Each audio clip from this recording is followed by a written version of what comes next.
Congrats. Well done. Very proud. Never thought of it. Any other Thank you. words? Congrats. Well done. Thank you. Well done. Thank you. Well done. Ladies and gentlemen, it's now 3:30 a.m. I just finished all the GE events, and I think there are a couple of very surprising outcome out of this GE2025 that everybody should take note of, and some of them could have implications to how Singapore will move on in our next phase. So let's just watch on, shall we? So there are some shocking outcomes of GE2025, and this would change the landscape of how Singapore would be. So I will encourage everybody to hit subscribe, because right now there's a new team in the government made out of new people, and they'll probably introduce a new structure and new implications for Singaporean. And we should all watch it and follow this very closely so that we can get ourselves abreast with all these new developments. Again, this is not stock market advice to buy or sell. In fact, this is all GE news. And just to announce, PAP got 65.57% of the votes in a landslide victory. Now, this is far higher than the 61%, and we totally don't expect this kind of votes by looking at all the crowds that are gathering around Workers' Party rallies and things like that. But let's just watch on.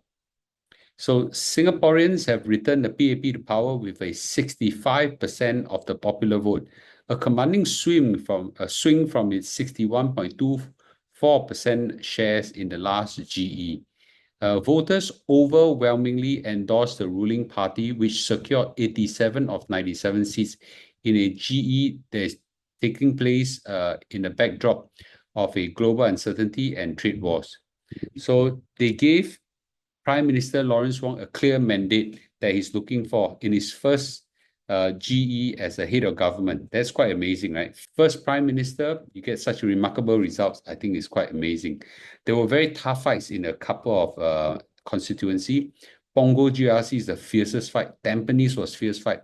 Jalan Kayu SMC was a fierce fight as well. And by 11 p.m., all the sample results came in. They all swing over to PAP.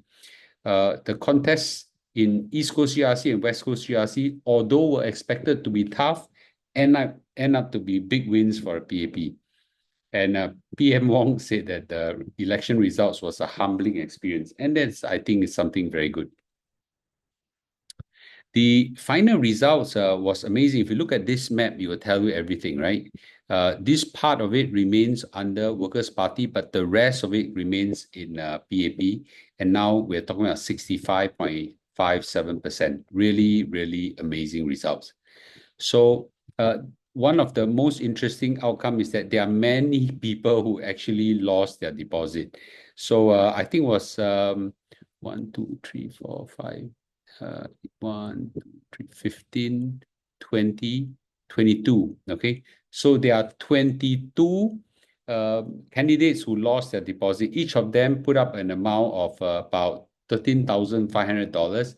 And if they fail to secure a 12.5% vote, then you will lose your deposit. So all these lost their deposit. And there is a new interesting outcome that I want to say.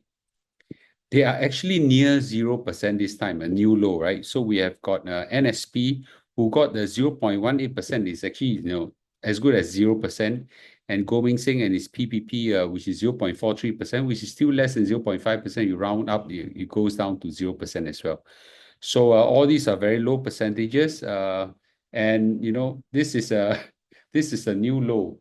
So Lim Tian in particular, very vocal guy.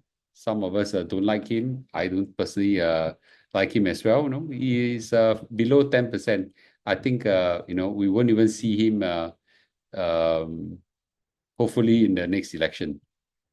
So the other observation I have is the size of the crowd at rallies does not determine the election outcome at all, right?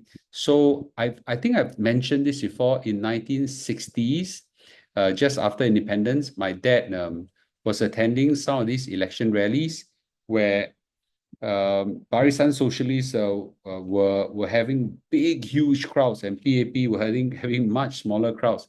And it turned out people end up voting all for PAP. So he has told me again and again many times that the size of the crowd does not matter, right? And the worst part is the people who go there are actually for entertainment, right? It's very entertaining. So I would just say this, okay? Um, Nowadays, in the modern time, I actually saw the day when Workers' Party Pritam Singh were giving a uh, a rally, the online live stream, the crowd that was watching live was about 58,000 at that point of time, both in a sum of both in Straits Time and Channel News Asia, 58,000. And at that point of time when PAP, I think was a PM was actually giving a speech, less than 2,000 people were watching, or rather 2,000 plus people watching. So there was that big a gap. Anybody who look at that is say, wow, yeah, PAP is in trouble. No, no, look at this. It was so hugely contested, and PAP actually won pretty decently with a 55% versus 45% in Punggol GRC. I must say that Harpreet Singh and Alexis fought a good fight. I don't really know who these two person are. Team here by the PAP is an amazing team, right? And I think the fact that DPM went there, Senior Minister Lee Hsien Loong and PM all went there to give support was amazing. This is an amazing close shave that we have got Ng Chi Ming and Andre Loh having almost a cliff edge kind of knife edge kind of difference. It's a really close shave. Both of them come with certain baggages, right? Andre Loh, there was a message that his buddies to him, right? That really teach you who you can trust, huh? And he really got hit on that one. He's actually a very unknown person, right? So I'm surprised he got such a high vote.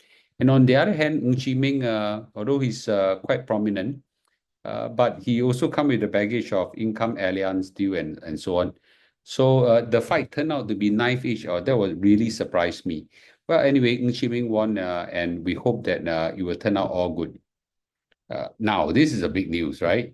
Leong Man Wai is out. I don't think we will see him at all, okay, for a long time or maybe forever in Parliament. I must say that Singaporeans are not looking for people just to voice out and copy for the sake of them. What they really want is not just people who can voice out for them, but they want people who can get the job done. Okay, so Leong Man Wai is out, and I think Dr. Tan Cheng Bock, with his age, I don't think he can fight another fight as well. Okay, the rest are probably not worth mentioning. This is another surprising one because Jeremy Tan, do you remember we were one of the first few channels that interviewed him? It was pretty amazing. I went to his house and interviewed him. He turned out with a 36% vote share, far higher than some of those 0% and so on. I think he was prepared, my guess, okay? My guess, I didn't ask him. I think he was prepared to lose his deposit. It turned out he has the highest vote share for an independent candidate in the last 53 years, pretty amazing, right? So I'm sure right now Workers' Party will reach out to him or some other party will reach out to him. I wish that PAP will give him a chance to interview him. He's really someone with a lot of depth as well. I don't know him more than the interview. I'm not a friend to him, but I think this kind of achievement is pretty amazing, right? And his strategy, I think, kind of worked. Remember in the interview, he said, you got to work with the ruling party. That sounds very wise. Okay, so congratulations to Jeremy. Very proud of you. Okay, really very proud of you.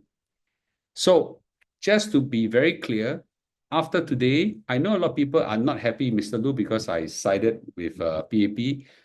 And of course, there are people who share my joy because we're all PAP fans and things like that. But after today, let there not be any more division along political lines, right? We're all Singaporean, and let's set aside differences. Let's all unite against the current economic challenges that are coming. By now, if you still think that we are fear mongering about the imminent threat, okay, then you belong to the minority, a very small minority. And I think by now you also know that there's a serious threat that's coming to Singapore, right?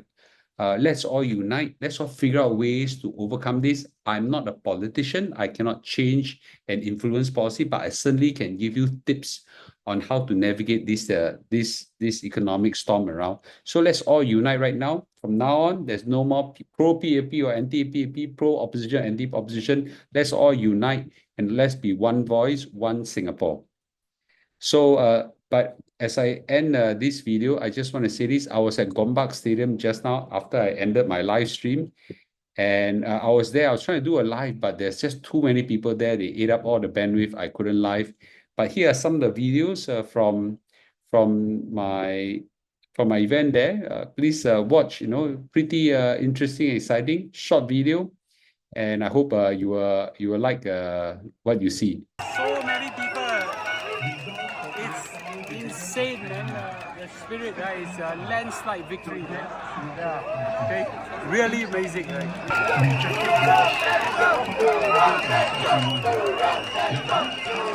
I just the atmosphere is just electrifying. 80%. That's amazing, right? Look at the spirit and the crowd. Electrifying is the word.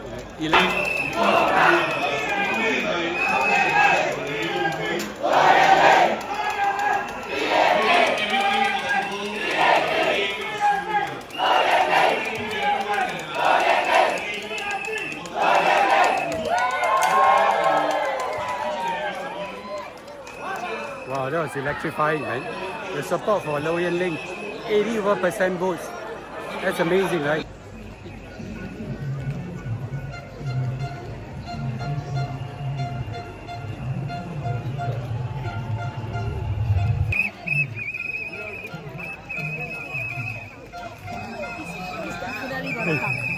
So I'm gonna be here waiting for the PAP candidates on West Coast GRC. They're all coming in. They're all coming in.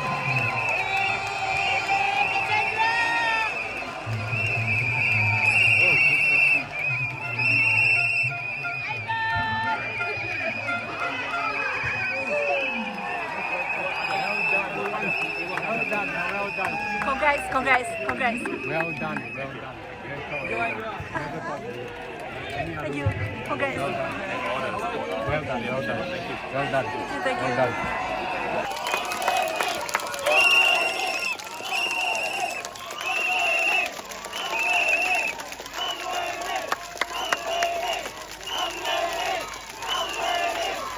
Dear friends, residents of West Coast, Jurong West GRC, to all our residents, to all the voters, we want to sincerely thank you for putting your faith and trust in my team and I, and for giving us the opportunity to serve you over the next 5 years. With West Coast and Jurong West, as well as our Nanyang volunteers.